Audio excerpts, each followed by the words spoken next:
Briefly, there's a great book out there called Carroll County Baseball from 1850 to 1999, written by Daniel Hartzler.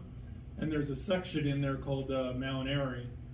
And in writing the history book of Mount Airy, I did a little section just about 2 days ago on baseball. Not that I'm a Mount Airy baseball pro. But in a nutshell, one of our earliest players was Robert Brashear, a Civil War veteran. I think we actually have a photograph of him somewhere, probably from around 1870, 1880, wearing a baseball uniform. Baseball really came to town in Mount Airy in 1892 when Charles Routson came down to work for Walter Rudy as a clerk in the pharmacy. Routson was a friend of Rudy's from Middletown. The boys grew up together.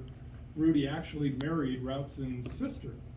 But Routson came down to clerk at the post office and clerk at the pharmacy, and he started up a baseball league here in Mount Airy. And Routson apparently was a pretty good pitcher. He had a good spitball. He lathered up the ball with so much spit, none of the guys liked to catch it. They would practice, typically on Saturdays. Back in the early days of the Ridge, they had a hard time fielding a team, so they had to draw players from all over, Newmarket, Clarksburg, Lisbon, Poplar Springs. And they played back then, apparently, on what was now Wildwood Park, which was a huge fairgrounds back in the day. They played games, they were independent league. Their uniforms were gray with collars, said Mount Airy across the chest, and had 2 rings on the cap. And they played independent teams out of Frederick and up and down the Ridge. They played teams called the Morning Glories, Paris Nationals, and even a team called the No Name Team. And they played at Athletic Field in Frederick.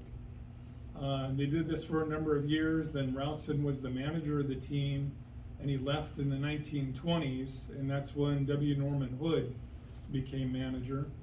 Apparently the boys couldn't play on Saturday because everybody had to work on the farm, so they shifted game days to Sundays. And sometime in the mid-1920s, they would actually go up to Wildwood Park because there was an airfield there, if you didn't know.